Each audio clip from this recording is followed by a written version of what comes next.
konağı terk etmen herkesin hayrına olur. En çok da senin. Hiçbir yere gitmiyorum. Seni mutlu etmek için yapamayacağım hiçbir şey yok. Sen benim gelinimi kaçırdın.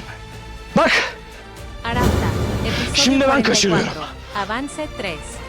En Olamaz. esa delgada línea donde Mercan! la lealtad y la venganza se entrelazan. Todos se preparan para afrontar su propia prueba.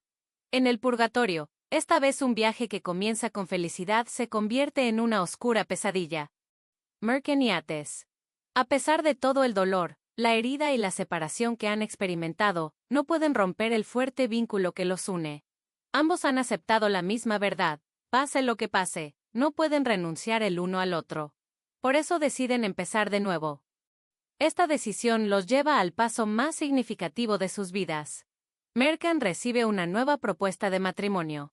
Pero esta vez, todo es mucho más delicado, mucho más frágil. Porque los obstáculos que se interpusieron en el camino de esa felicidad antes aún rondan por sus mentes. A medida que se acerca la noche del compromiso, Ates y Merkan no pueden reprimir la inquietud que crece en su interior. El miedo a, ¿y si algo vuelve a salir mal? Los atenaza profundamente. Pero contra todo pronóstico, esa noche todo se desarrolla de forma diferente. Museyen pide la mano de Merkan a Ates ante la mirada atónita de todos. Nermin tampoco se opone. En ese instante, el destino no solo de los dos jóvenes, sino también de ambas familias, cambia.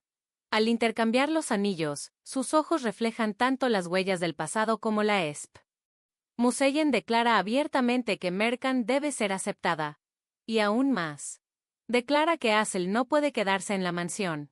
Es más, lo expresa con firmeza, diciendo que Ates la quiere allí. Estas palabras son devastadoras para Asel. Porque hasta ahora había visto a Merkan como una enemiga, negándose a aceptar su presencia. Ahora que su madre defienda a su mayor rival, aviva aún más la ira de Asel. Su mente, aún más confusa por los efectos de la medicación, se debate entre la impotencia y la rabia. Me estás matando un poco más cada día, se rebela contra su madre. Burak visita a su padre, Haidar, en prisión. Esta visita hace aflorar años de ira y decepción acumuladas. Haidar, con la intención de enviar a Ates a la cárcel, ha sucumbido a la oscuridad de su propio pasado. Porque Burak no eligió la traición. Los planes se han frustrado y Haidar se ve obligado a pagar el precio de sus crímenes. Tras las rejas, Haidar descarga su ira en su hijo. Al decir, ojalá nunca hubiera tenido un hijo como tú, ha roto definitivamente el vínculo entre padre e hijo. La respuesta de Burak es clara, ha pasado su vida creciendo solo con odio y resentimiento. Este enfrentamiento supone el fin de la relación padre-hijo antes incluso de que comience. Burak visita a su padre, Haidar, en prisión. Esta visita saca a la luz años de ira y decepción acumuladas. Haidar, que pretendía enviar a Ates a la cárcel con sus planes, ha sucumbido a la oscuridad de su propio pasado. Porque Burak no eligió la traición. Los planes se arruinan y Haidar se ve obligado a pagar por sus crímenes. Tras las rejas, Haidar descarga su ira en su hijo.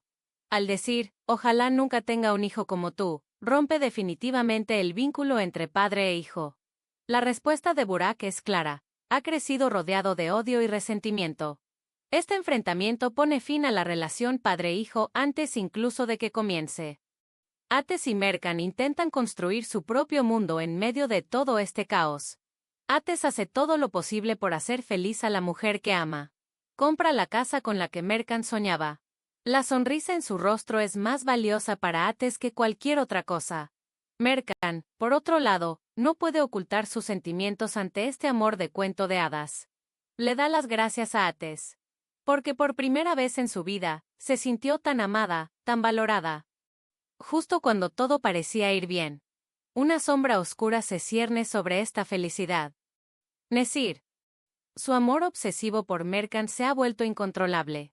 Lo que oye, ve y experimenta lo lleva al borde de la locura. Cree que Ates le ha arrebatado a Merkan. Este pensamiento alimenta su ira. Jura venganza, diciendo, no dejaré que te la quedes. Para él ahora solo hay un objetivo, recuperar a Merkan. Y vengarse. Y llega el momento. De repente, todo cambia. Nesir mete a Merkan en el coche. comienza la huida.